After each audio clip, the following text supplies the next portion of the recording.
What's up, people? Muddy Wolf here from the Side View podcast. And as you can see on my screen, this tweet from Rafa Elusive has inspired this video, essentially. If you don't know Rafa Elusive, he's a really good boxing and UFC analysis. He's really good at breaking down fights and telling you how a fight might play out based on each fighter's style and stuff like that. So check him out. I don't usually go out my way to endorse other people's channels, but I do him because I personally watch his channel a lot. So anyway, let me get into the video. So as you can see, UFC 308 is on at the same time as Real Madrid versus Barcelona. Real Madrid versus Barcelona is called El Clasico, or to a lot of English people, it's called the El Clasico. So technically it's called the Classic. This is one of the biggest football events. In fact, I'd say this is the biggest football fixture of any season, of every season. This fixture is so steeped in history, and football fans all over the world support one or the other. It's going to be so hard to fight against that if your event's on at the same time. But where I think this is extra stupid is Ilya is Spanish. Ilya is Georgian but lives in Spain. He embraces Spain and Spain embraces him. And to the point where I think he is going to be one of the big superstars of the UFC, if he's not already.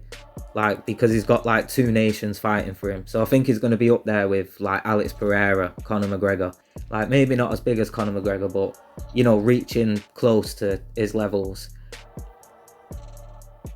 So basically, I think the UFC have just been really ignorant, thinking they can compete with this.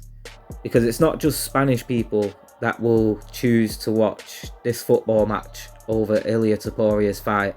And that's not even to throw any shade at Ilia, yeah? Ilia will probably agree with this. But the amount of people that would have watched this fight that are now going to watch this football match instead is going to be so high.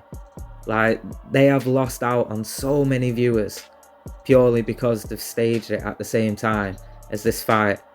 And I know this is a Saudi event, so UFC have probably already been paid for this event, so they're probably not that bothered about the viewership and all that stuff.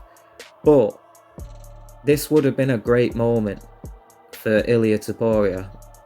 If he wins this fight, it could be such a an outcoming moment, even though the last one was as well against Volk. But this could be even more so, because once you become the champ, then everyone knows who you are. After he became the champ, he got paraded out at Real Madrid's ground, Santiago Bernabeu, which holds, well, last time when I was a kid it used to hold around 80,000, so I'm guessing it's probably been expanded by then, so I'm guessing it's probably closer to 100,000 now. Yeah, so he got paraded out there for a big match, and that would have been on TV. That would have gone all around the world. Everyone in Spain would have been watching that match, but also almost every football fan would have been watching that match. So he would have, people would have got aware of him through that. Then obviously the Spanish news will be picking him up, so he'll be getting on mainstream TV a lot more. So that will get a lot more people looking at him. I've even seen him in England on TV. Not a lot, but the Madrid match is the one I'm thinking about, where I saw him being paraded before the match. So the fact that they will not watch this fight, it's shocking. It's scandalous, to be honest, because it's a big dent in building Ilia. Whether he wins or loses,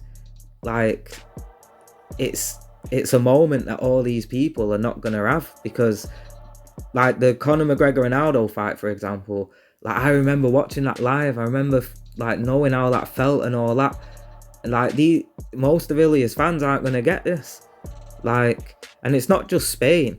It's literally every Latin speaking place, every Spanish, Portuguese, Italian kind of speaking place. And then England, yeah, you got so many people from England that will be watching this, from Britain, literally everywhere where football is the main sport of that nation. This will be what they'll want to watch. And you know, I think that's what 98% of the world where football is the main sport. So yeah, I don't know. I just think UFC have really dropped the ball on this one. Right, so I thought I'd look at some numbers, and this is El Clasico, but just in the stadiums alone.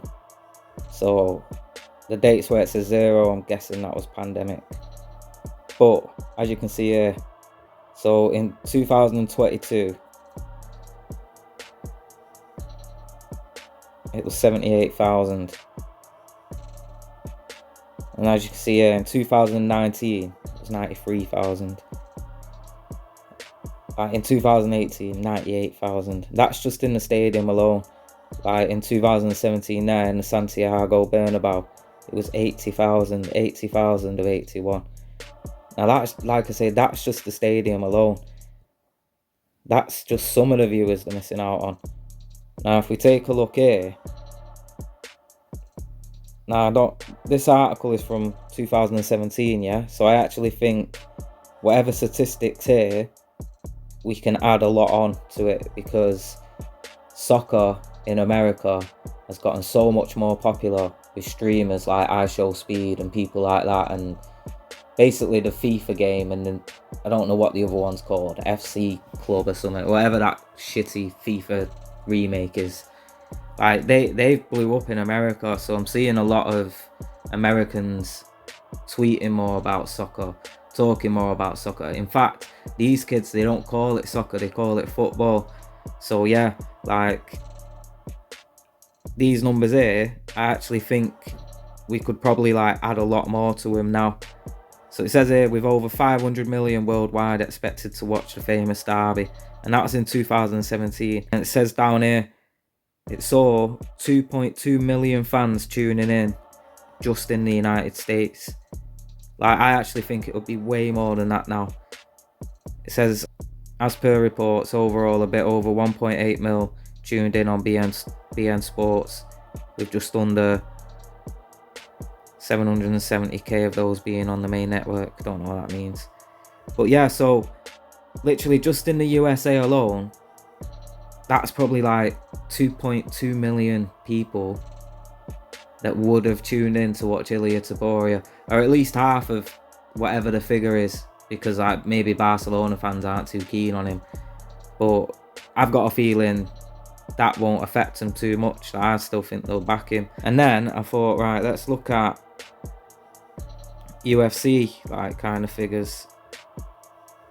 So this is from 2022. So yeah, like obviously they have good figures. 57 attendees for the largest attendance at that time. I think obviously they would have had more since the Whitaker Adesanya one. But then again, I don't know, with them both being from Oceania, that region. And then it says, by 2021, it had a TV reach of 259 million. And it had a total of 6.64 billion global social views in 2021. Now that's pretty sick. Like, but a lot of them are gonna be watching the football. So like, you've literally shot yourself in the foot. Like all these numbers that you're gonna lose out on. As we can see here, 500 million in 2017 were expected to tune in for that. Now I don't think there'll be many that are like me, that are choosing the UFC over football. I know most football fans choose football over anything. Like even the wife and the kids and the well-being. Like they literally choose it over anything. So anyway, let me know what you think in the comments. Don't forget to like and subscribe. Check out the Side Boob podcast. See you in a bit.